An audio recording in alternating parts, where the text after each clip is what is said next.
오늘 말씀은 빌립보서 4장 10절에서 23절 말씀을 본문 삼아서 빌립보 성도들의 재정 지원에 대한 바울의 감사와 축복이라는 주제를 가지고 같이 은혜 나누는 시간 갖도록 하겠습니다.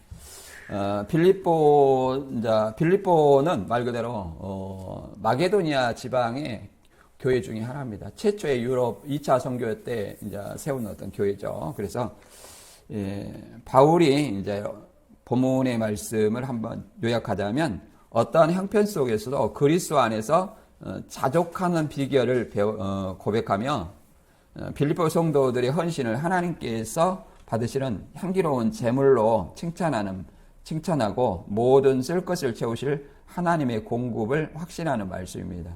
여기서 이제 자족하는 비결, 그 다음에 빌립보 교회 성도가 바울을 도왔다는 어떤 그런 내용입니다.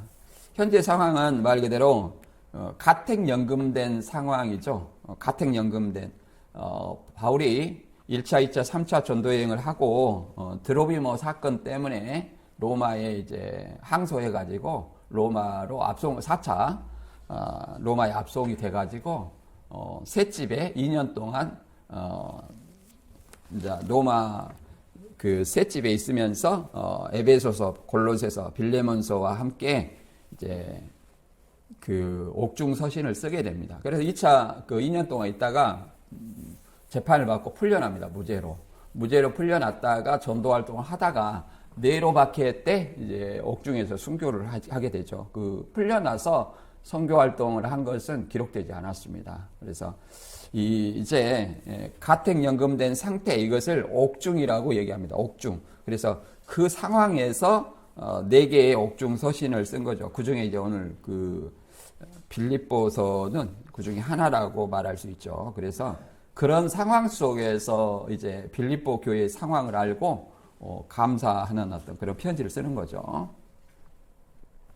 이 빌립보의 이제 그 내용은 이제 그 봉사와 이제 자신에 대한 어떤 물질적인 도움을 제사적 헌금이라고 얘기를 합니다. 그래서 자신의 어떤 상황은 자신의 상황을 얘기를 하면서 이렇게 얘기하는 거죠. 그 빌립보는 로마의 식민지였으나 태역군들이 거기에서 로마 시민임을 자부심을 가졌기 때문에 바울은 하늘의 시민권을 대조적으로 얘기를 해서 로마 시민보다 더 큰 것은 하늘의 시민이라는 것을 얘기를 하는 겁니다.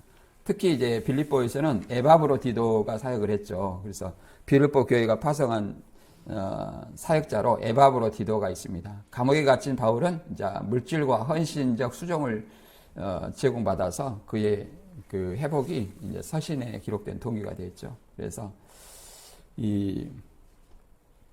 오늘 본문을 이제 쭉 정리를 해보면 우리 1장부터 쭉 정리를 해보면 10절, 오늘 본문은 이제 10절에서 23절까지인데 이 복음 안에서 자족하는 삶과 그리스도 안에서 능력을 강조하면서 동시에 성도들이 어떠한 태도로 신앙을 해야 되는지를 말하고 있는 내용입니다.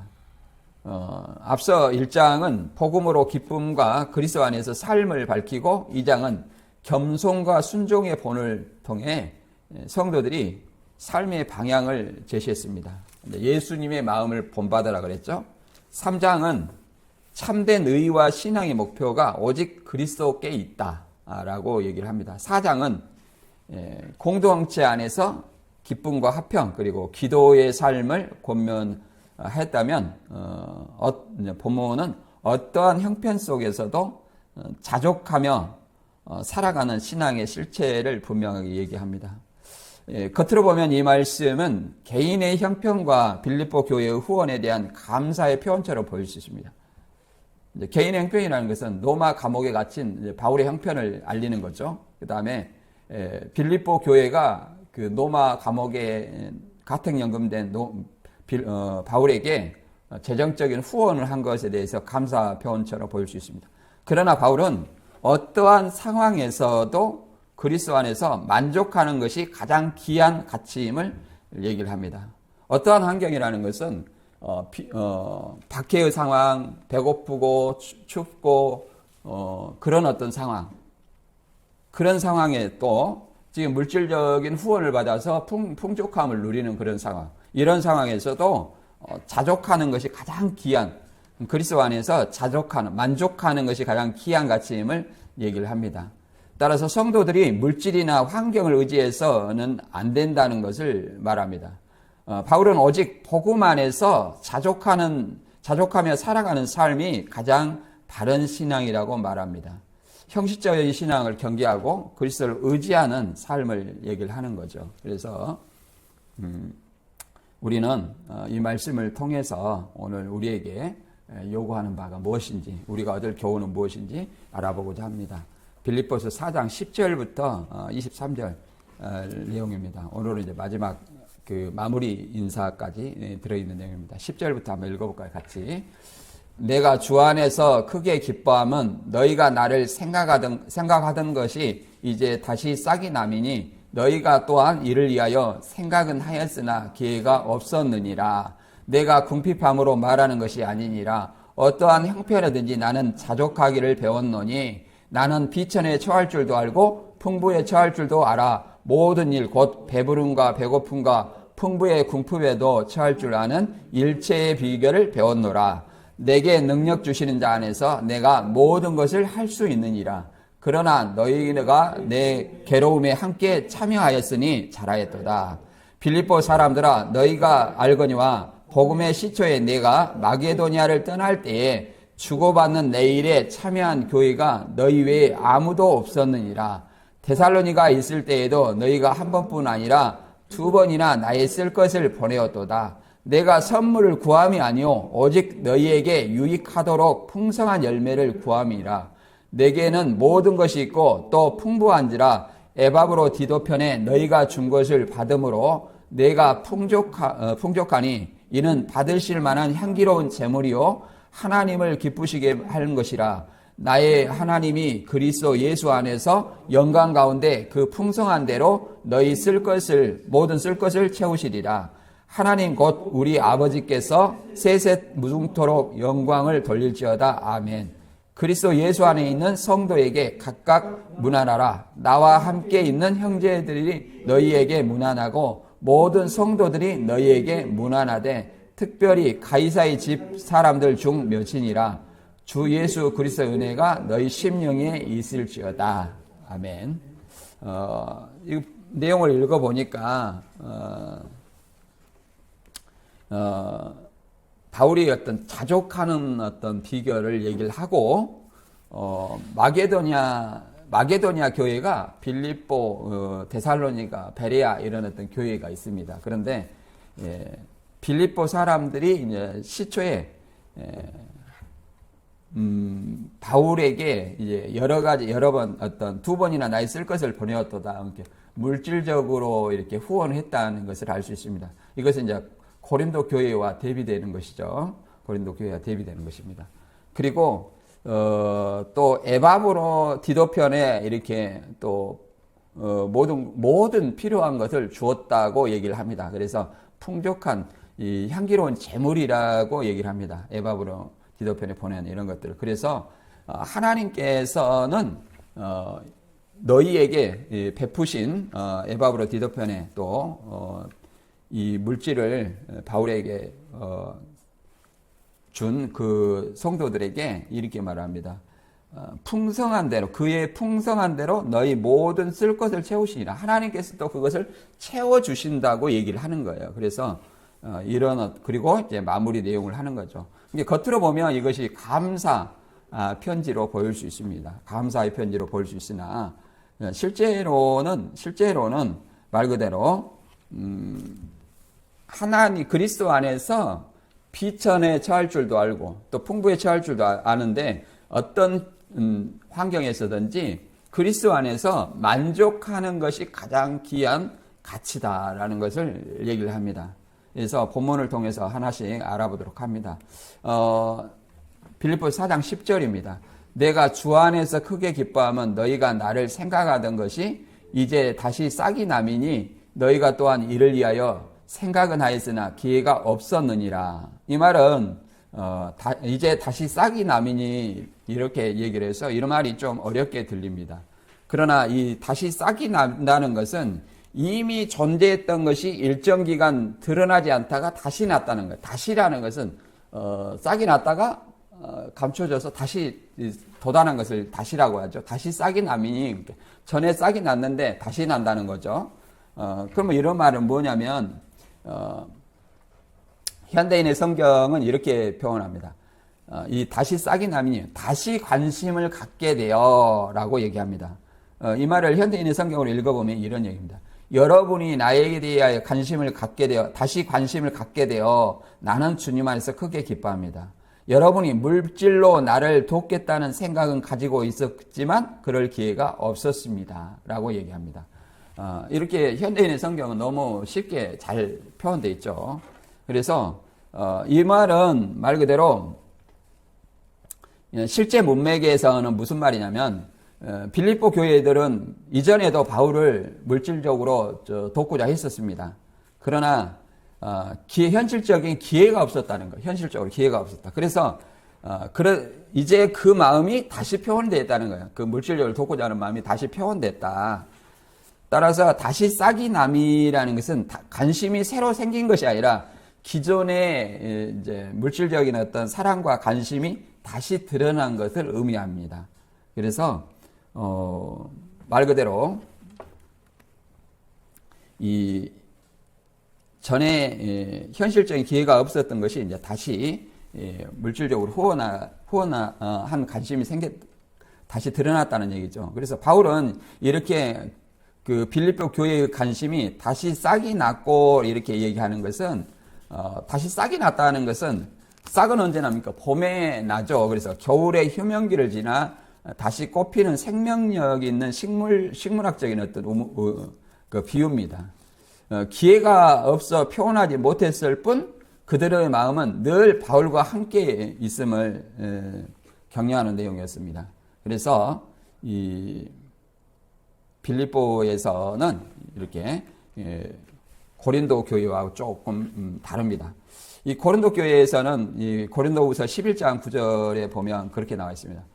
고린도 교회는 우리가 늘 설명해 왔듯이 고린도 교회에서는 거짓 사도들이 바울 사도의 사도권을 부인해서 12사도의 사도들의 말 그대로 생활비를 보존했지만 바울이 세운 교회였지만 바울은 사도가 아니다는 어떤 거짓 사도들의 주장에 휩쓸려 가지고 미혹받아서 바울의 사도권을 의심하고 배격을 했습니다. 그래서 그 생활비를 대주는 것에 인색했습니다. 그래서 이렇게 얘기합니다. 바울은 고린도 교회에서는 생활비를 받지 않았습니다.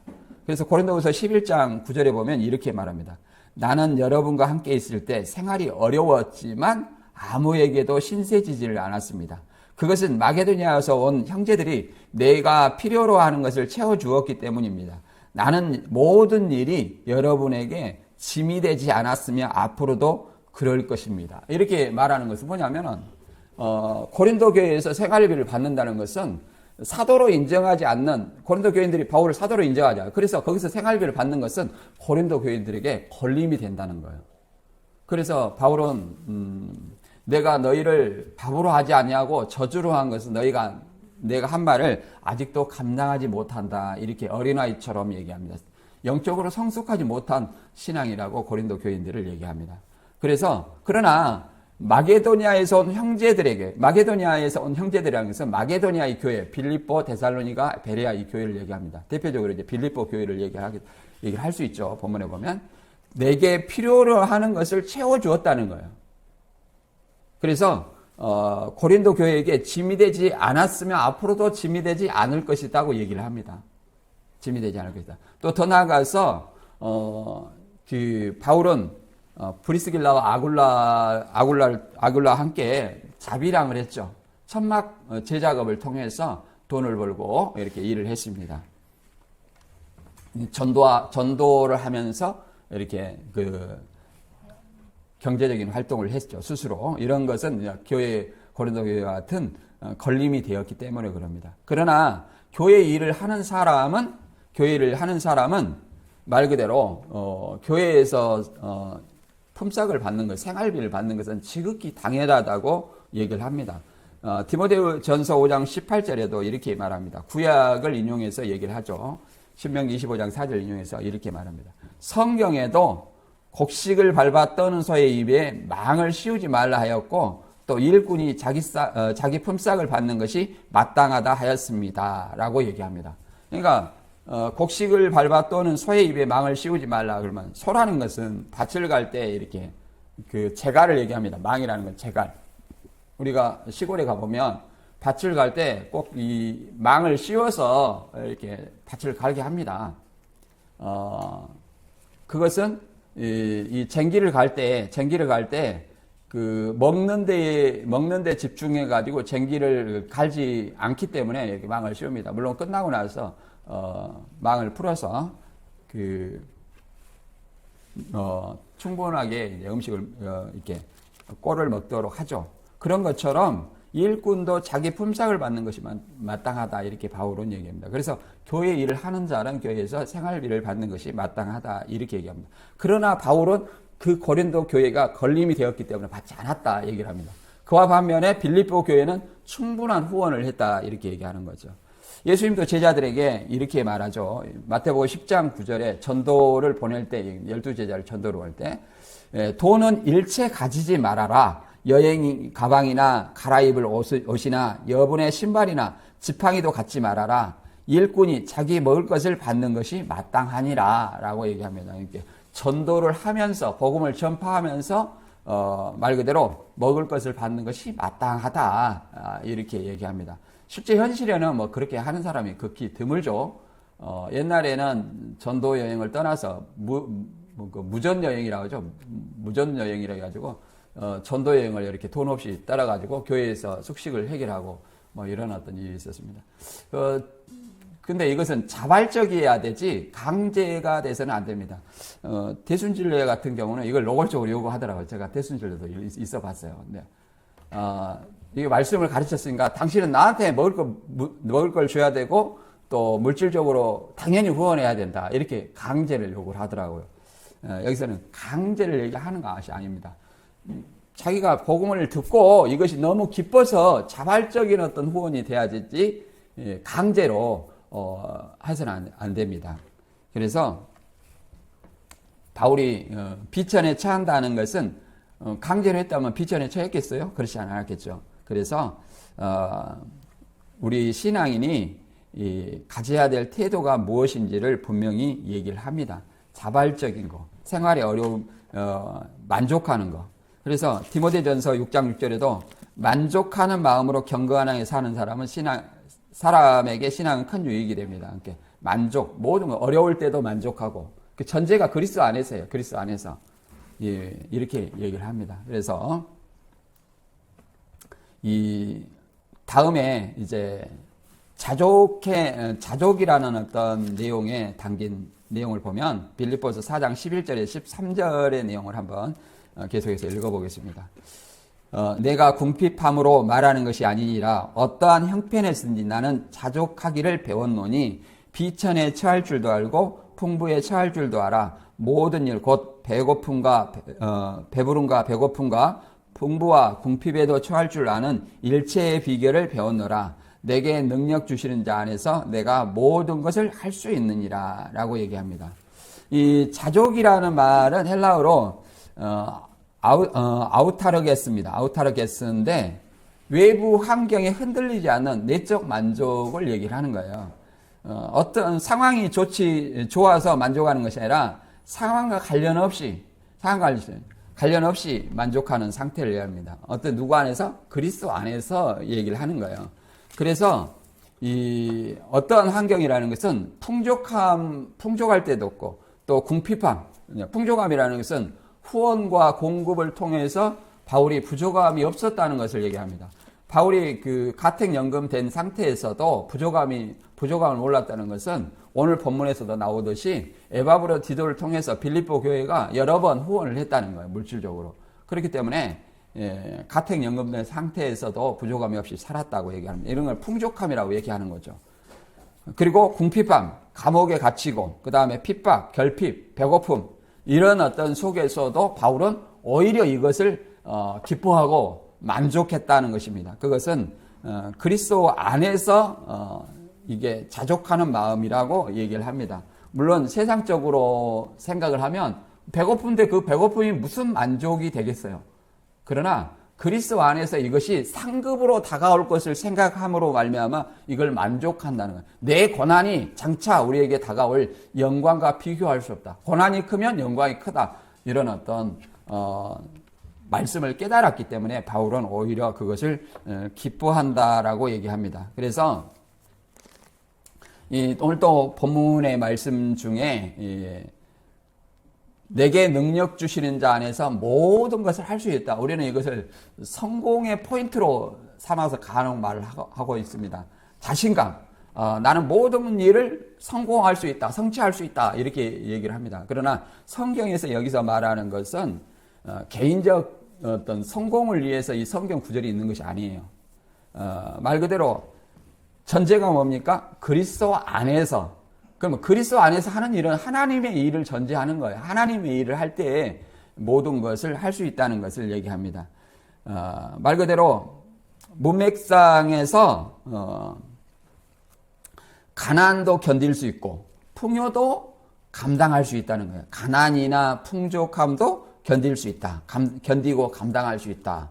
쉽게 말해서 어떠한 상황에서도 무너지지 않는 능력입니다. 그리스도 안에서 능력, 이것이 모든 것을 할 수 있다는, 모든 상황을 나는 감당할 수 있다. 이것이 내게 능력 주시는 자 안에서 모든 것을 할 수 있다. 이런 어떤 내용입니다. 그러니까 전제는 그리스도 안에서 문제를 없애는 능력이 아니라 어떠한 문제 속에서도 견디게 하는 능력을 얘기하는 거예요. 견디게 하는 능력, 인내를 얘기하는 거죠. 비천함에서도 자포자기하지 않는 능력, 또 풍부함, 교만하지 않는 능력, 배부름에도 탐욕에 빠지지 않는 능력, 배고픔에도 원망하지 않는 능력, 이런 것을 얘기를 합니다. 내게 능력 주시는 자 안에서 모든 것을 할 수 있다. 이것이 세상의 성공을 위한 어떤 주문이야. 물론 이런 마인드를 가지고 세상 일을 하면 세상 일이 더 잘 되긴 하겠죠. 그러나 본문의 이 말은 세상의 성공적인 어떤 것을 아니라 복음을 전하는 데 있어서 어떠한 환경에서도 어떠한 환경과 어떠한 문제 속에서도 견디는 능력을 얘기를 합니다. 그래서 이 나를 강하게 하는 능력을 주시는 자는 그리스도라고 얘기합니다. 전제가 그리스도죠. 그래서 우리가 신약에서도 이런 어떤 말이 있습니다. 마가복음 9장 23절에 보면 할 수 있다면 무슨 말이냐? 믿는 사람에게는 무엇이든지 할 수 있다. 믿는 사람에게는 무엇이든지 할 수 있다. 이게 복음의 능력을 얘기합니다. 여기서도 복음의 능력. 그래서 이런 어떤 상황, 이런 것을 얘기합니다. 어떠한 상황을 우리가 얘기를 하냐면 잠언서에서는 이렇게도 말합니다. 우리는 부자가 되면 좋다고 얘기하지만 성경은 그렇지 않습니다. 먹을 것 입을 것이 중요한 것이 아니라 먼저 그의 나라와 그의 의를 구하면 먹을 것 입을 것을 더해 주시겠다라고 얘기합니다. 우리는 육신을 가지고 있기 때문에 육신의 어떤 재물을 구하기를 간혹 원합니다. 그러나 잠언서 30장 8절과 9절에서는 이렇게 말합니다. 내가 속이고 거짓말 않도록 나를 도우소서. 나를 가난하게도 부하게도 하지 마시고 다만 나에게 매일 필요한 양식을 주소서. 그렇지 아니하면 내가 배불러서 줄을 저버리고 여호와가 누구냐고 말하거나 아니면 내가 가난해서 남의 것을 도둑질하여 내 하나님의 이름을 욕되게 할까 두렵습니다. 이렇게 얘기합니다. 내게 풍족한 어떤 재물이 필요 없다는 거예요. 너무 가난하게도 마시고 너무 부하게도 마시고. 사실은 이 물질이라는 것은 내 육신이 있을 동안만 필요한 거예요. 하나님 나라 들어가면 이게 물질이 필요 있을까요? 신천지는 육체 행생하고 떼돈 본다고 하는데 그것이 천국일까요? 하나님 나라가 통치하는데 무슨 세상 돈이 필요 있어요? 세상 돈이 필요 없습니다. 무슨 떼돈 벌어가지고 육체 행생한다고 얘기하는데 그 돈을 사용하려면 세상이 정권을 계속 잡아야 돼요. 세상의 통치를 받아야 돼요. 세상의 통치는 하나님 나라가 아니에요. 하나님 나라는 것은 하나님이 통치하고 그리스도가 통치하는 나라예요. 그게 영생하는 나라고 천국입니다. 그리스도가 통치하는 나라에서는 말 그대로 세상의 돈과 재물이 불필요한 거예요. 의식주가 불필요한 거예요. 그런 나라가 진정한 하나님 나라라고 말할 수 있습니다. 그래서 우리 인간은 두 가지 것을 섬기지 못한다고 합니다. 하나님과 재물을 겸하여 섬길 수 없다라고 얘기합니다. 하나님과 재물을 겸하여 섬길 수 없다라고 얘기합니다. 세상의 재물을 부여하면서 하나님의 재물에 가난하면 결국은 그 끝이 그 두 마음을 통해서 결국은 영벌을 받게 된다라고 얘기합니다. 그래서 잠언서 15장 16절에는 또 이렇게 말합니다. 가난하지만 여호와를 두려운 마음으로 섬기는 것이 부유하면서 늘 번민 속에 사는 것보다 낫다. 부자는 우리가 다 좋을 것 같지만 그 재물을 어떻게 지킬까? 또 그 재물을 어떻게 부풀릴까? 이런 고민이 있다는 거죠. 그리고 그 재물이 있는 곳에 사람들이 꼬이기 마련입니다. 그러잖아요. 복권 당첨된 사람들이 그 풍족한 삶을 누립니까? 90% 이상이 폐가 망신했다는 그 설이 있습니다. 그 통계가 있어요. 조사를 해보면. 왜 그러냐면 누가 갑자기 복권 다치면 사방 생전 연락도 안 한 사람들이 갑자기 몰려든다는 거예요. 몰려들어서 뭐 합니까? 갖가지 핑계를 대면서 또 함께 그런 사람 오는 것이 아니라 누구도 오냐면 사기꾼도 같이 몰려와요. 그래가지고 갑자기 이제 잘못된 경우가 많아요. 그래서 결코 여기 잠언서 말씀처럼 부가 우리에게 결코 좋은 것은 아니다. 가난해서 도둑질하여서 그냥 먹을 걸 위해서 도둑질하게 되잖아요. 그래서 하나님의 이름을 욕되게 할까 두렵다. 그래서 가난하게도 마시고 부하게도 마시라고 기도합니다. 우리가 살아가는 동안 필요한 양식만 주신다는 거예요. 예수님은 마태복음 6장 33절에 너희는 먼저 그의 나라와 그의 의를 구하라. 그러면 이 먹을 거 입을 거 우리에게 필요한 것을 아신다는 거예요. 그래서 하나님은 그의 나라와 그의 의를 구하는 자에게 이걸 채워주신다라고 얘기합니다. 그래서 우리는 뭘 구해야 되냐. 이 야고보서 1장 6절에는 이렇게 얘기를 합니다. 그러나 믿음으로 구하고 조금 더 의심하지 마십시오. 의심하는 사람은 바람에 밀려 출렁거리는 바다 물결과 같습니다. 그런 사람은 주님에게서 무엇을 받으리라고 생각해서는 안 됩니다. 우리는 간혹 어떤 것을 구하는 기도를 많이 합니다. 그러나 하나님을 종으로 여기서는 안 됩니다. 하나님 아파트가 필요해요. 하나님 자동차가 필요해요. 하나님은 돈이 필요해요. 하나님은 내 사랑 지니가 아니에요. 내가 필요한 것을 갖다 주는 종이 아니에요. 하나님이 원하는 것을 우리가 구했을 때 하나님께서 우리에게 필요한 것을 채워주시는 거예요. 우리가 그런 어떤 원리를 깨우쳐야 됩니다. 그래서 바울도 뭐라고 하냐면 자신의 부와 명예를 이해하는 것이 아니라 오직 살든지 죽든지 그리스도를 높이는 것이 바울의 소망이라고 얘기합니다. 그러니까 그리스도를 높여야만이 그리스도 안에서 그리스도인으로서 삶을 사는 거예요. 빌립보서 1장 20절에 이렇게 말합니다. 나의 간절한 기대와 희망은, 이게 바울의 간절한 기대와 희망이 뭐냐? 내가 어떤 일에서도 부끄러움을 당하지 않고 전과 같이 지금도 큰 용기를 가지고 살든지 죽든지 언제나 그리스도를 높이는 것입니다. 오직 높이는 것은 그리스도다라고 얘기합니다. 그리스도. 그래서 하나님께 함께하는 사람은 항상 우리가 지나간 시절에 보면 형통함을 볼 수 있어요. 대표적으로 요셉입니다. 요셉은 이제 형제들이 시기로 애굽에 팔려갔습니다. 애굽에 팔려가서 보디발의 집에 이제 그 모든 사물을 맡았습니다. 그렇죠? 항상 모든 것에 성실했기 때문에 그래요. 하나님을 믿는 신실함과 성실했기 때문에 보디발의 집에서 잘 살았고, 또 누명을 써가지고 감옥에 갇힐 감옥에서도 마찬가지입니다. 하나님이 함께 했기 때문에 형통해서 또 애굽의 총리 대신이 꿈풀이를 통해서 총리 대신이 되었던 사례를 우리가 알 수 있습니다. 또 다니엘도 마찬가지죠. 다니엘도 자신의 신앙을 지킴으로 말미암아 풀무불에서도 태워지지 않았고 풀무불에 세 친구가 풀무불에서도 태워지지 아니었고 다니엘도 사자굴에 던져져서 사자에 먹히지 않았고 하나님의 보호를 받았다는 사실을 우리가 알 수 있습니다. 이것이 뭐예요? 하나님을 의지하고 그리스도를 의지하는 삶이 이 삶 속에서 내가 어떠한 환경에 처하든지 만족하는 삶입니다. 만족하는 삶. 가난하게도 마시고 부하게도 마시고 오직 높이는 것은 뭐야? 그리스도다. 그리스도를 높이는 삶, 이게 만족하는 삶이라고 얘기를 합니다. 우리는 이런 삶을 말 그대로 내게 능력 주시는 자 안에서 모든 것을 할 수 있다. 이 마음만 있으면 어떤 환경에서도 내가 살 수 있다는 거예요.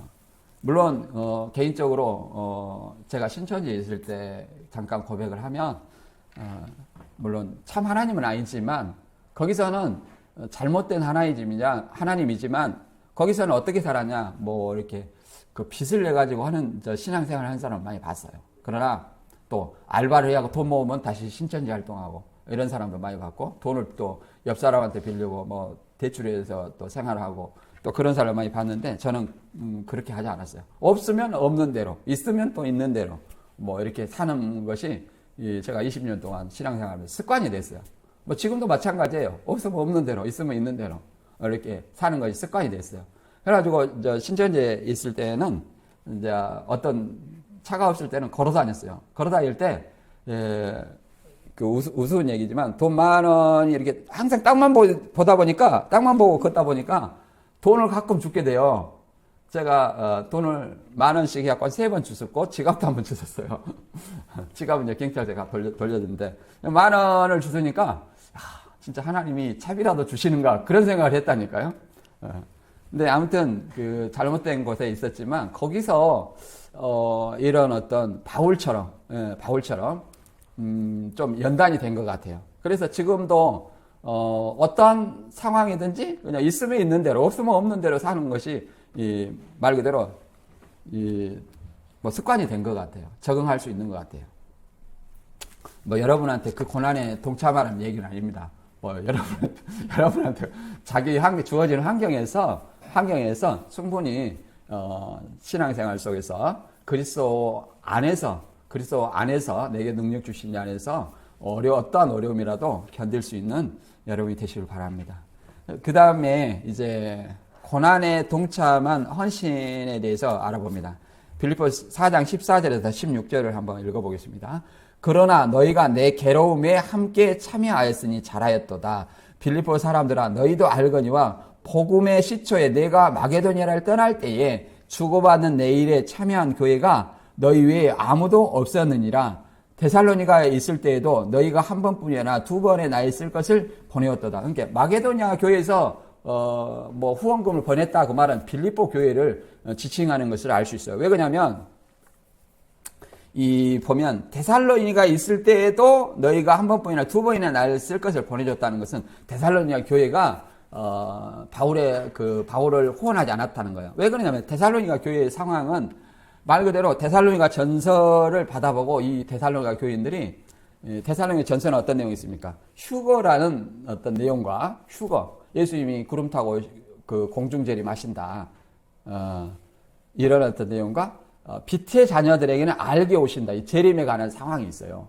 그 편지를 받고 데살로니가 교회 그 사람들이 어떤 생활을 했냐? 곧 예수님이 재림하신다. 임박한 종말론을 믿었어요. 그래서 모든 경제 활동을 하지 않는 사람들이 늘어난 거예요. 늘어나가지고 여기저기. 왜 그러냐면 내일 모레 곧 주님이 오시는데 생활할 필요가 있어요, 없어요? 없죠. 그런 것처럼 문제를 만들고 다녔어요. 여기서 뭐, 저기서 얻어먹고, 저기서 얻어먹고, 이런 어떤 문제를 만들기만 하는 사람이 있어요. 신천지뿐만 아니라 이단교회 그 종말론을 주장하는 사람들이, 임박한 종말론을 주장하는 사람들이, 그렇죠. 대부분 일을 안 해. 학업 포기, 직장 포기, 이런 거 하면서 곧 육체행세고 떼더니 벌린다. 그럼 고치니까 뭐예요? 숨 넘어가는 거예요. 숨 넘어가. 직장 다닐 시간이 있어요? 학교 다닐 시간이 없어요. 그러니까 이걸 위해서, 거기다 전심전력하고 돈이 없으면 뭐예요? 누가 듣고? 돈이 없으면 어디서요? 뭐, 옆 사람 민폐 끼치고, 그리고 거기서 직장 다닌 사람은 자연히 물주 노릇을 하게 됩니다. 그리고, 그렇지 않으면 그 모임에 참여하는 것이 눈치가 보여요. 이런 어떤 생활을 합니다. 이 데살로니가 교회에서 그렇기 때문에 이런 경제 활동을 안 하고 안 하니까 바울은 이렇게 말합니다. 일하지 않는 자는 먹지도 말라. 이 데살로니가 후서에서 이제 그렇게 편지를 보내죠. 그리고 예수님은 곧 오시는 금방 내일 모레 오는 것이 아니라 순서가 있다. 먼저 배도하는 일이 있고 저 멸망의 사람이 이르기 전에는 예수님이 오지 않는다. 이 편지를 하는 거예요. 그러니까 우리가 일상 속에서 일상생활을 하면서 그리스도를 전파하고 항상 깨어있는 삶을 살아야 되는 것을 얘기를 하는 겁니다. 그래서 이 빌립보 교회에 내 괴로움에 함께 참여했다는 것은 어려움을 당한 바울을 도와줬다는 거예요. 도와줬다. 그리고 마게도니아를 떠날 때에 주고받는 내일에 참여한 교회가 너희 외에 아무도 없었다. 그러니까 빌립보 교회만이 바울의 말 그대로 이 물질적으로 후원했다는 것을 우리가 좀 알 수 있습니다. 그래서 이런 어떤 봉사가 이제 많이 있었죠. 우리가 이제 이게 봉사의 정신이 빌립보가 가장 많았다 얘기를 합니다. 이 빌립보 교회에는 2차 전도 여행 때 두아디라에서 온 누디아의 그 집에서 시작했습니다. 2세기 전까지는 가정교회가 많았어요. 소수회가 모인 가정교회가 많았다. 그래서 사도행전 16장 14절에 보면 이렇게 말합니다.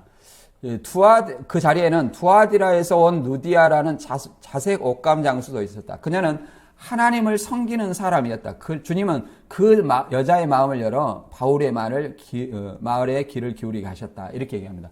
그래서 이 빌립보 교회의 시작이 루디아의 집에서 시작이 된 거예요. 루디아의 집을 교회로 제공한 거예요. 그러니까 누디아가 자주 옷감 장수로서 돈을 좀 많이 벌었다는 얘기죠. 좀 풍족하게 살았다라는 것을 알 수 있습니다. 그리고 이 데살로니가 교회에는 말 그대로 어떤 상황, 아까도 얘기했지만 전서와 후서의 상황이 달라요. 데살로니가 교회가. 전서에서는 이렇게 얘기합니다. 2장 9절에 보면 우리가 여러분에게 기쁜 소식을 전할 때 누구에게도 폐해를 끼치지 아니하려고 밤낮으로 일하며 고생한 것을 여러분도 잘 알고 있을 것입니다. 이게 복음을 전할 때 이 고린도 교회와 같이 아무런 어떤 생활비나 보조를 받지 않고 폐해를 끼치지 아니하려고 밤낮으로 일하며 고생한 것을 여러분도 잘 알고 있습니다. 그러니까 이걸 바울이 본을 받게 하려고 이렇게 얘기를 했다는 거예요. 그리고 3장 7절에는 이렇게 말합니다. 그래서 우리는 이 모든 고난과 어려움을 겪으면서도 여러분의 믿음으로 큰 위로를 받았습니다. 여러분이 주님 안에 굳게 서 있으므로 이제는 우리가 살 것 같습니다. 왜 이런 편지를 데살로니가에 보냈냐면 데살로니가 바울은 한 교회를 세울 때 그 교회를 장성한 교회로 세웁니다. 장성한 교회라는 것은 성경을 올바로 분별할 수 있는 수준을 얘기하는 거예요. 우리가 히브리서 5장 14절에도 그러잖아요. 장성한 자는 선과 악을 분별한다 라고 얘기합니다. 그런데 그렇게 완전하게 가르치기 전에 바울의 핍박 때문에 급히 데살로니가를 떠났어요. 그래서 다시 디모데를 보낸 거예요. 디모데를 보내서 데살로니가 교회의 상황을 알아보니까 여전히 바울의 말씀을 순종하고 또 하나님의 말씀을 더 기쁘게 여기더라는 거예요. 그래서 그것을 알고 이 편지를 보낸 거예요. 그래서 이렇게 얘기합니다. 주님 안에 굳게 서 있으므로 이제는 우리가 살 것 같습니다. 마음을 놓았다는 거죠. 이제는 마음을 놓는다. 그래서 이 장성하지 않는 신앙을 볼 때에 바울이 이 목회자로서 얼마나 염려하고 걱정하는지를 우리가 알 수 있습니다. 그리고 이런 어떤 봉사는 지나간 어떤 사례로서 사르밧 과부가 자기 마지막 양식을 엘리야에게 대접한 사건을 우리가 알 수 있습니다. 사르밧 과부는 이렇게입니다. 왕상 17장 10절에 보면 그는 사르밧으로 갔는데 성문을 이르렀을 때 한 과부가 나무를 줍고 있었다. 그때 엘리야는 그 과부를 불러 물 한 컵을 갖다 달라고 부탁하였다. 그녀가 물을 가지러 가려 할 때에 빵 한 조각도 갖다 주십시오라고 그는 다시 부탁하였다. 그러자 과부는 이렇게 대답하였다. 살아계신 당신의 하나님 여호와 이름으로 맹세하지만 나에게는 빵이 하나도 없습니다. 내가 가진 것이라고는 밀가루 한 움큼과 약간의 기름뿐입니다. 나는 나무를 조금 주워다가 내 아들과 함께 마지막으로 음식을 만들어 먹으려고 합니다. 우리는 이것만 먹고 나면 굶어 죽게 될 것입니다. 그러니까 최후의 양식을 이 엘리야에게 대접했어요. 그래서 기름과 말 그대로 밀가루가 떨어지지 아니었다라고 얘기합니다. 이게 진정한 어떤 헌신의 마음이죠. 그래서 이것이 선지자의 고난에 동참한 마음이고, 사도행전 18장에도 아굴라와 브리스길라가 말 그대로 바울과 함께 천막 제작하는 작업 생업이죠. 하며 복음 사역을 한 사례입니다. 이게 바울만이 이렇게 그 자비량하고 사역을 한 것이 아니라 브리스길라와 아굴라도 자비량을 하면서 복음을 전파를 했다는 거예요. 굉장히 그래서 성경의 이름까지도 이렇게 나오고 있습니다. 그 다음에 이 에바브로디도를 통해서 바울에게 그 후원을 한 것을 향기로운 제물이라 한 내용을 한번 알아보겠습니다. 빌립보 4장 17절 이하 읽어보겠습니다. 내가 선물을 구함이 아니요 오직 너희에게 유익하도록 풍성한 열매를 구함이라. 내게는 모든 것이 있고 또 풍부한지라. 에바브로디도 편에 너희가 준 것을 받음으로 내가 풍족하니 이는 받으실 만한 향기로운 제물이요 하나님을 기쁘시게 한 것이라. 나의 하나님이 그리스도 예수 안에서 영광 가운데 그 풍성한 대로 너희 모든 쓸 것을 채우시리라. 하나님 곧 우리 아버지께 세세 무궁하도록 영광을 돌릴지어다. 아멘. 이렇게 얘기합니다. 바울이 선물을 구한 것도 아니고 오직 너희에게 풍성한 열매를 구하도록 구함이라 이렇게 얘기합니다. 오직 너희에게 필요한 것을 채우기를 구했다 얘기를 합니다.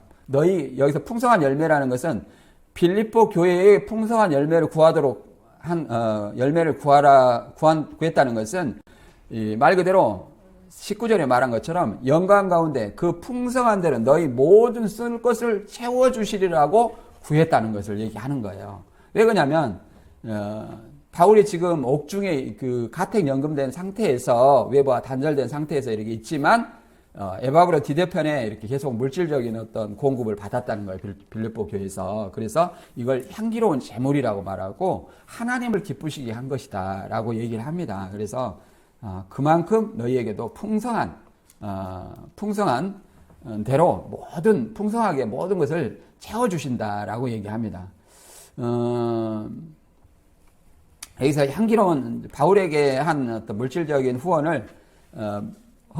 헌금을 향기로운 제물이라는 것은 바울의 그 생계를 데운 것을 넘어서 하나님께 드리는 제사라고 표현하는 겁니다. 제사라고 표현하는 거예요. 그래서 우리가 이런 것들을 보면 고린도후서에서도 보면 이렇게 말합니다. 헌금을 억지로 하는 것이 아니라 이렇게 얘기합니다. 각자 마음에 작정한 대로 바치고 아까워하거나 억지로 하지 마십시오.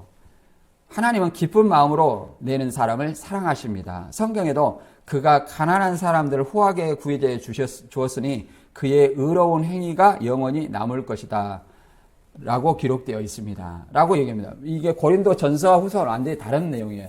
고린도 후서는 이제 거짓 사도들을 물리치고 고린도 교회가 회개한 후에 다시 작전된 헌금을 다시 이어가는 상황에서 이렇게 얘기하는 거예요. 마음에 작정한 대로 바치고 작전된 헌금을 계속 이어가는 걸 얘기하는 거예요. 근데 그 작전된 헌금을 억지로 하지 말고 기쁜 마음으로 하라. 이게 자발적인 것을 얘기하는 거죠. 출애굽기 25장 2절에도 예물에 대해서 이렇게 말합니다. 너는 나에게 예물을 가져오라고 이스라엘 백성이 말하고 기쁜 마음으로 바치는 자들의 예물을 받으라. 예물을 아무에게나 받는 것이 아니라 억지로 받는 것이 아니라 기쁜 마음으로 바치는 예물을 받으신다고 얘기하는 거예요. 그래서 예물이나 헌금은 억지가 아니다. 억지로 바쳐서는 하나님께 기쁨이 되지 않는다라고 얘기합니다. 그래서 우리는 이런 것들을 에베소 5장 2절에는 뭐라고 말하냐면 예수님께서는 자기를 향기로운 제물이라고 신약에서는 얘기합니다. 그리스도께서는 우리를 사랑하시고 우리를 위해 자기를 바쳐 하나님께 향기로운 예물과 희생의 제물이 되셨습니다. 이와 같이 여러분도 그분을 본받아 사랑으로 생활하십시오라고 얘기합니다. 그러니까 이 예수님께서 우리를 자기를 바쳐 향기로운 예물과 희생의 제물이 되셨기 때문에 우리도 그분을 본받아 사랑으로 생활하라는 것은 말 그대로 자기만 아니라 그러잖아요. 기쁨으로 어려움에 처한 사람을 어려움에 처한 바울을 후원하듯이 이렇게 헌금을 이렇게 기쁜 마음으로 하라는 어떤 내용이 담겨 있습니다. 이것을 향기로운 제물이라고 얘기를 하는 겁니다. 그래서 무엇이 우선인가를 우리는 생각을 해야 됩니다. 그의 나라와 그의 의가 먼저다. 그리고 마지막으로 이제 21절부터 23절에는 교제와 축복으로 마무리합니다.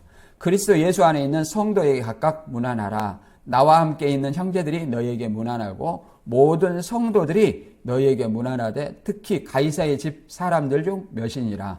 주 예수 그리스도의 은혜가 너희 심령에 있을지어다. 우리가 축도할 때 이런 어떤 말들이 많이 하죠. 그러니까 마지막 인사를 얘기합니다. 이제 가이사라는 것은 로마 황제를 얘기하죠. 황제 그 내부에 있는 그에서도 그리스도인들이 있었다는 거예요. 우리가 로마 박해는 AD 313년 로마 콘스탄틴 대제가 밀라노 칙령을 통해서 기독교를 공식 종교로 인정하기 전까지는 로마 박해가 있었어요. 황제 숭배의 박해가. 그런 상황에서도 한국 내부에 이미 성도들이 있었다는 것을 얘기를 합니다. 그래서 굉장히 그 황궁에서 박해의 상황에서 한국에서 믿는 것은 굉장히 어려운 내용이죠. 이 내용을 다시 한번 요약하고 정리하고 마치겠습니다. 빌립보서 오늘 본문을 요약하면 성도의 삶이 어떠한 믿음의 태도와 내용으로 살아가야 하는지를 본문은 분명하게 말합니다. 바울은 어떠한 형편에서도 자족하기를 배웠다고 말하며 풍부와 궁핍 속에서도 모든 것을 감당하게 하시는 그리스도를 의지하라고 말합니다. 바울은 환경이 흔들리는 삶과 달리 하나님을 신뢰하는 삶을 사는 자로서 모든 쓸 것을 채우시는 하나님의 공급의 은혜를 강조합니다. 이런 예화가 있습니다. 한 사람이 끊임없이 변하는 환경 속에 살아가고 있습니다. 그는 때로는 넉넉했고 때로는 부족했으며 주변 사람들은 그를 상황에 따라 흔들리는 사람이라고 생각했습니다. 그러나 그는 상황을 이겨낼 힘이 없다고 여기며 늘 환경에 매여 있었습니다. 그러던 중 누군가 그에게 환경이 아니라 능력의 근원을 붙들라고 말했지만 그는 쉽게 시선을 바꾸지 못했습니다. 신앙도 이와 같습니다. 우리는 하나님이 채우신다고 들었지만 여전히 상황을 바라보며 살아갈 때가 많습니다. 이처럼 참된 신앙은 환경에 매이는 삶이 아니라 하나님을 의지하며 만족하는 삶입니다. 따라서 우리의 삶도 환경과 형편 속에 머무는 삶이 아니라 스스로 해결하는 태도에 머무는 것이 아니라 그리스도를 의지하며 감사와 헌신으로 살아가며 하나님의 공급의 은혜를 붙들고 살아가야 합니다. 오늘 주님을 의지하며 모든 상황 속에서 만족하는 삶의 가치를 느끼는 저와 여러분이 되시기를 주님의 이름으로 축원합니다.